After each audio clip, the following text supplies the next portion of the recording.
I turned off the bathroom light, but my reflection didn't move. At first, I just stood there in the dark, frozen. My hand was still on the light switch. I waited, maybe a second or two, maybe longer. My reflection was still staring at me, still standing there, still lit, even though the room was pitch black. And then it smiled. Not a twitch, not a half smile. A slow, wide grin, like it was enjoying something I couldn't see. I flipped the light back on so fast I almost broke the switch. The mirror showed me again, just me. No smile, no delay. Just my tired face, pale under the light. I told myself it was my mind playing tricks. I hadn't been sleeping well lately. Finals, a breakup, too much coffee, all the usual excuses. But I didn't turn off the bathroom light that night. I left it on. And I didn't look in the mirror again before going to bed. I live in a small apartment with my best friend, Sarah. She's the kind of person who laughs in horror movies. Nothing scares her. She's always the one rolling her eyes when someone says a place is haunted. So I didn't tell her about the mirror. Not yet. The next morning, I brushed it off. I even laughed at myself a little. I mean, who hasn't seen something weird when they're half asleep? But that night, it happened again. It was exactly 11:47 p.m. I remember because I checked the time right before going to the bathroom. I washed my face, brushed my teeth, and just before I turned off the light, I looked at the mirror. And this time, my reflection was already smiling. I hadn't even moved. I hadn't smiled. But there it was, grinning like it knew something, like it was waiting. I stared at it, and then it lifted its hand and pointed behind me. My heart dropped. I turned so fast I almost slipped. There was nothing there, just the shower curtain, still and silent. No sound, no movement, nothing. I turned back to the mirror. My reflection was normal again. No smile, no pointing, no delay. I told Sarah the next day. She laughed, just like I expected. "Okay, that's officially the creepiest bedtime story I've heard," she said, sipping her coffee. "You sure you're not just dreaming this stuff?" I wasn't. I knew I wasn't. So I tried to catch it. That night, I left my phone recording, propped up against the sink, facing the mirror. I wanted proof. I needed it. When I checked the footage in the morning, it was blank, nothing but static. And one frame, just one, that lasted for half a second. In that frame, my reflection was standing right in front of the camera, too close, like its face was pressed against the screen, eyes wide open, still smiling. That day, I covered the mirror with a towel. I didn't want to see it again. But mirrors are everywhere. Windows, phones, screens. Even shadows can reflect if you stare long enough. I stopped using my front camera. I turned it off. I even started taping over anything that could show a reflection. Sarah thought I was losing it. "Maybe you're just stressed," she said. "Want me to burn some sage or something?" But I knew this wasn't stress. I was being watched. One night I was lying in bed, scrolling through old pictures on my phone, just trying to relax, calm down, and I saw one I didn't remember taking. It was a photo of me, in the bathroom, from behind, like someone had taken it while I was standing in front of the mirror. I was in the frame, yes, but so was the reflection, only this time it wasn't mine. The face in the mirror was a man, pale, hair wet, wearing a shirt I'd never seen before, and smiling. I couldn't breathe. I dropped the phone. When I picked it up again, the photo was gone, deleted, erased, like it had never existed. I didn't sleep that night. I couldn't. And that's when it really started.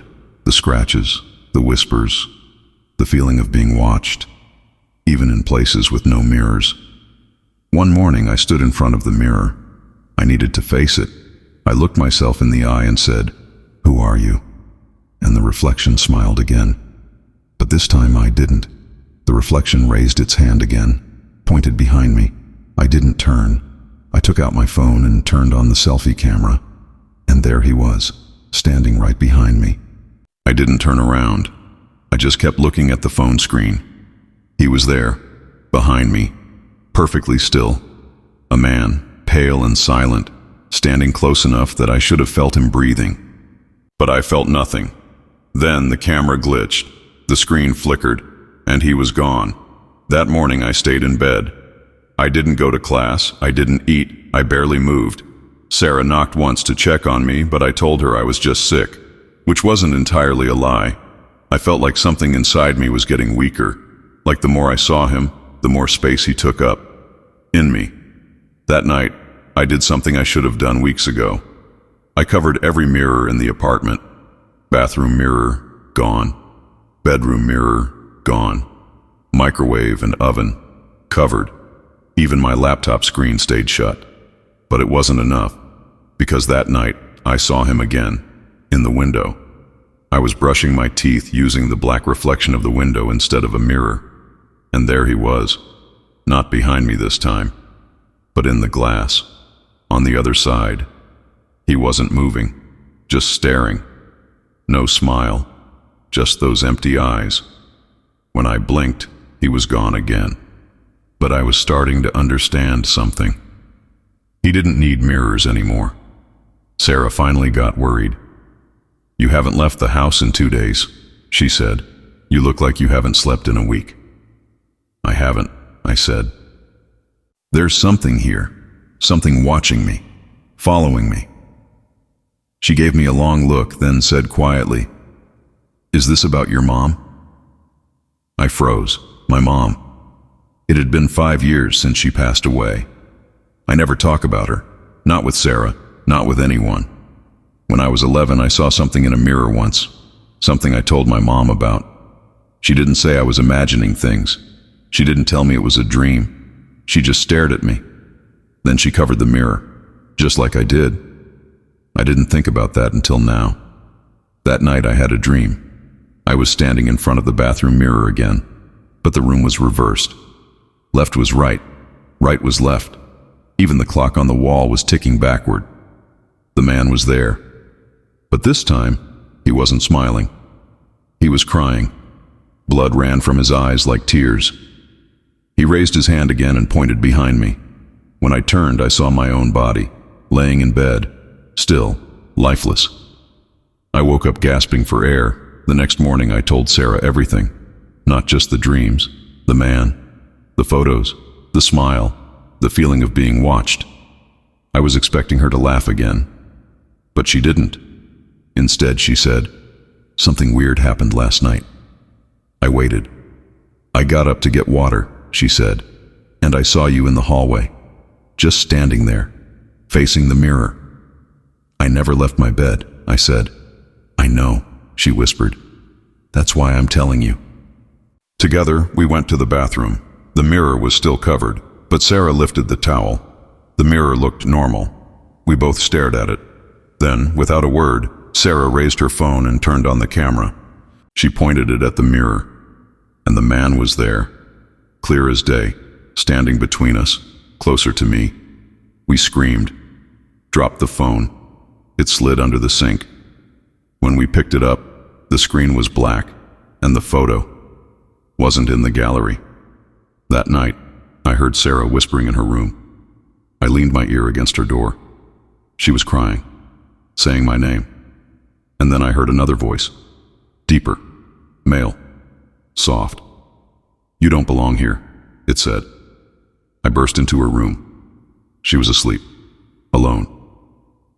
I started researching mirror folklore, anything I could find. There were stories, old ones, about reflected spirits, entities that live in mirrors and glass, ones that mimic, copy, study you until they can take your place. One article said, "The moment your reflection moves without you, it begins." It begins. I thought I could stop it by avoiding mirrors. But the thing is, it remembers you. Once it knows your face, it finds other ways. TV screens, water, chrome, even your own eyes reflected in glass. There is no escape. Then something happened that made everything worse. Sarah disappeared. I came home one evening and she was gone. Her phone was still on the table, her shoes by the door, but no sign of her. I called, texted, searched. Nothing. I looked through our security footage. Nothing strange, until 3:13 a.m. At that time, the screen glitched for 2 seconds, and when it cleared, Sarah was gone. I collapsed in front of the mirror that night. I tore off the towel. I stared at it, shaking, furious, desperate. "What do you want?" And my reflection said nothing, just smiled, and then blinked. But I didn't. I packed a bag, no mirrors, no screens, just clothes, water, and my phone, with the front camera taped over. I was going back to my childhood home. I didn't know what I was looking for, not exactly, but I knew that whatever this thing was, it started there. The house was smaller than I remembered. The paint had faded, the windows looked tired, like the whole place had aged without us. My dad still lived there. Quiet man, never said much after Mom died. He opened the door with a blank stare, like he hadn't expected to ever see me again. He didn't ask why I was there. He just stepped aside and let me in. The smell hit me first. Old wood, dust, something else, something faintly sweet and rotting.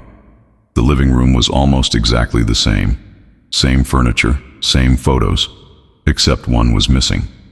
A picture of me as a child standing in front of the bathroom mirror. I asked him where it went. He didn't answer. Later that night, I walked past my old room. The door was cracked open. The mirror inside, it was gone.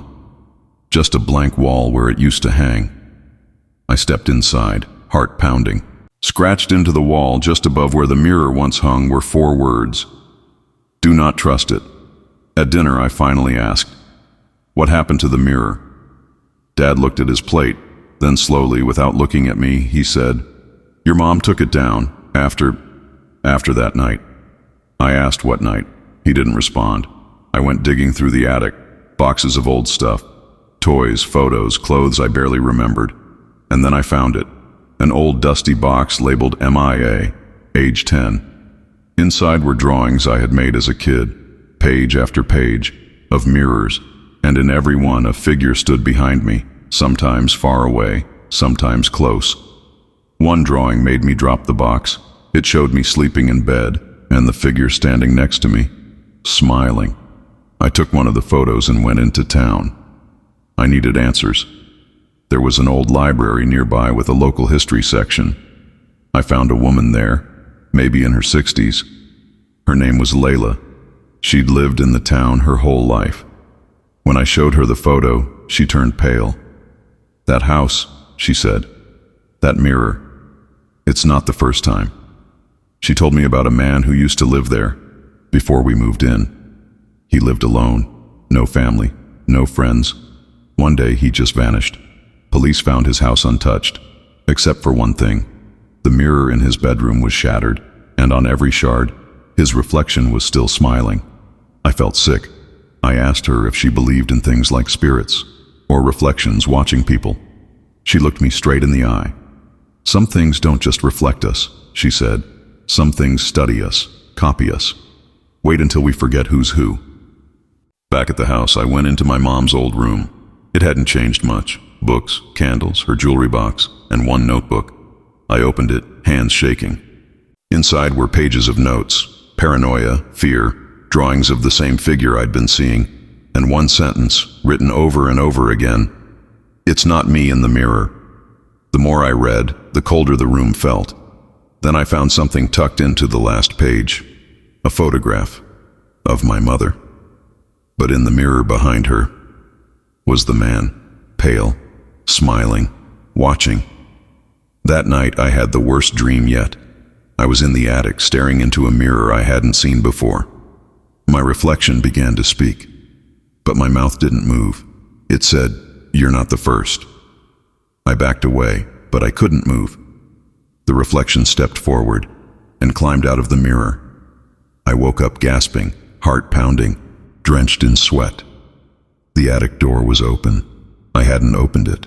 That morning I decided to leave, but when I went to say goodbye to my dad, he looked strange. His face was pale, his hands were shaking. I asked if he was okay. He said, "I saw your mother last night." I froze. She was standing in the hallway, smiling, but her eyes weren't right. He whispered, "That wasn't your mother." On the drive back to my apartment, I looked at my rearview mirror. I didn't see myself. I saw the man, sitting in my back seat, smiling. I slammed the brakes, looked again, gone. Back at the apartment, I searched every device, every reflective surface. No sign of Sarah, no clue where she'd gone. Then I opened her laptop and found a folder, untitled, hidden. Inside, video files. She had been recording herself every night. Since the first time I told her about the man. I watched the last video. It was from the night she disappeared. The camera showed her sleeping. Then, the closet door opened. Slowly, a tall figure stepped out. Quiet, careful. It stood at the edge of her bed, then leaned down and whispered something in her ear. She sat up suddenly, but the man was gone, and she just walked to the mirror. She looked into it and smiled. That was the last frame. Just her smiling into the mirror. But it wasn't her smile.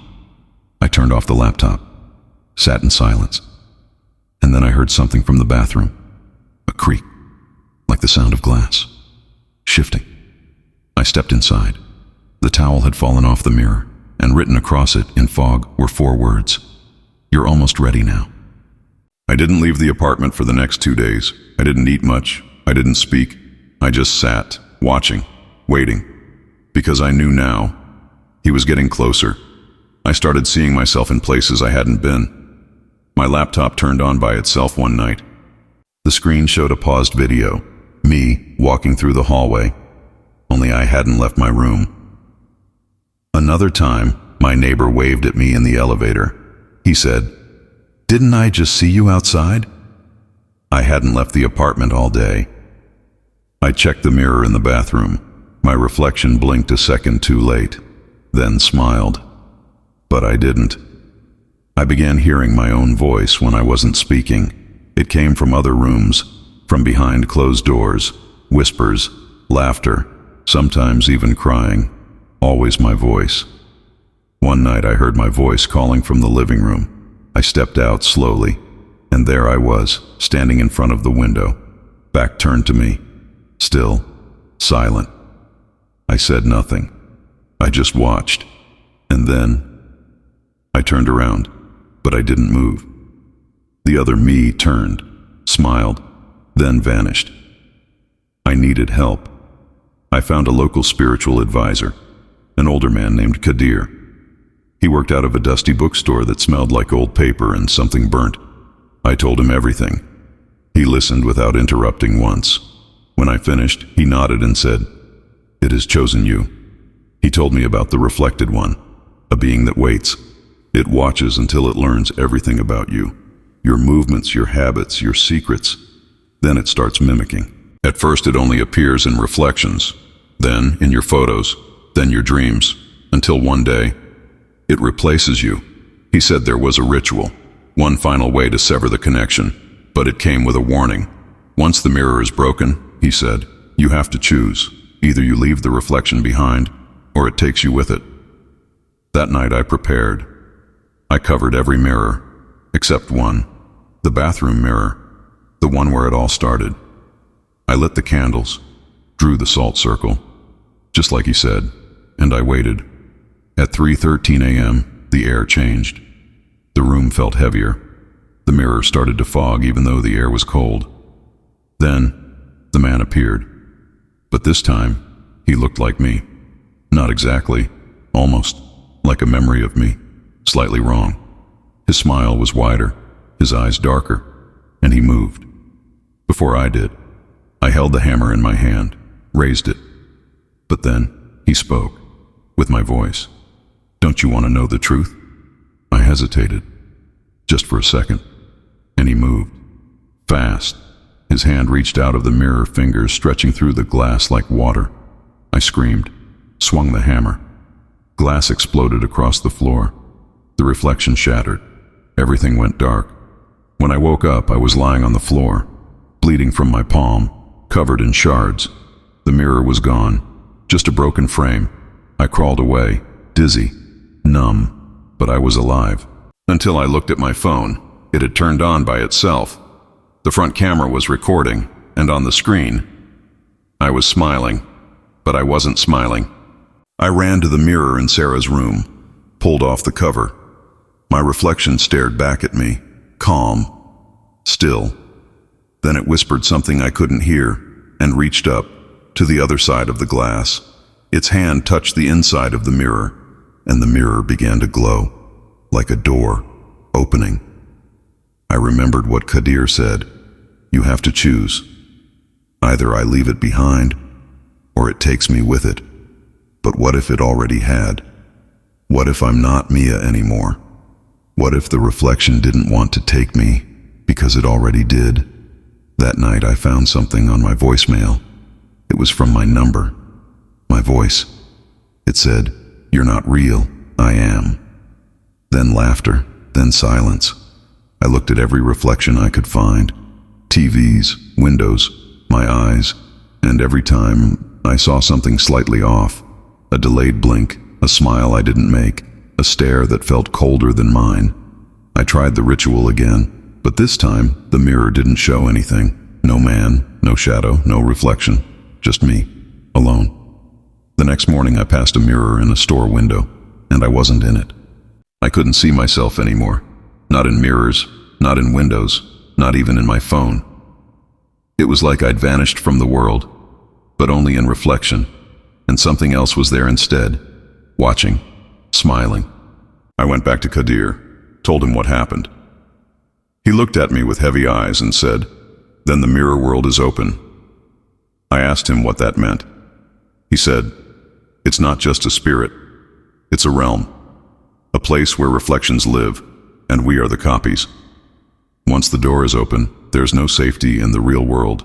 The reflection can walk freely." I asked him how to close it. "How do I fix this?" He paused for a long time. Then he said, "You can't, but you can go in."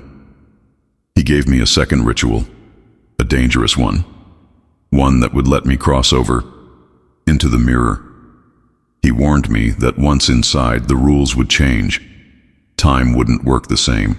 Reality would bend, and I'd have to find the core mirror, the source of the reflection that started it all, and break it from the inside.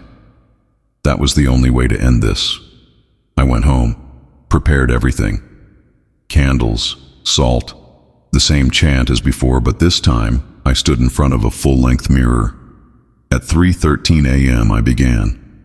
The glass started to ripple like water. I reached out, touched it, and fell through. I landed hard, but not on the floor. I was standing in my apartment, only not mine. Everything was reversed. The furniture, the photos, even the text on the walls. It was all flipped, like a mirror image. The lights were dim, flickering, and the air felt cold, heavier. This was the mirror world. I walked slowly through the hallway. The walls pulsed like they were alive. Whispers echoed from behind closed doors, some in my voice, some not. In one room, I saw Sarah, standing still in front of a mirror, eyes white, lips stitched shut. I screamed her name. She didn't move, didn't blink, like a doll. I kept going, down the hallway, to the bathroom, the place where it all started. Inside, I saw it, a giant mirror, cracked but still whole.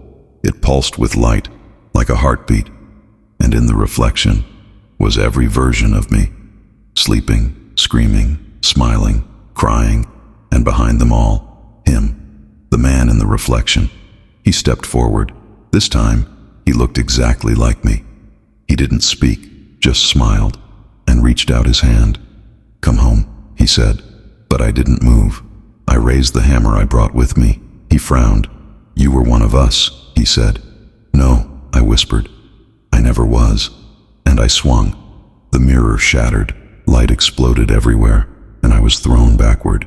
I woke up in my own room, gasping, covered in sweat. Everything looked normal. I ran to the mirror, looked at myself, and I was there. Just me, breathing, blinking, normal. I checked my phone. The front camera worked. No ghost, no shadow. I checked every mirror in the apartment. Clean, empty, safe. For the first time in weeks, I slept, peacefully. But the next morning, I noticed something. In the mirror, my reflection was wearing something different. A black shirt. I was wearing gray, and when I blinked, it didn't. Then it smiled and whispered, "You chose wrong."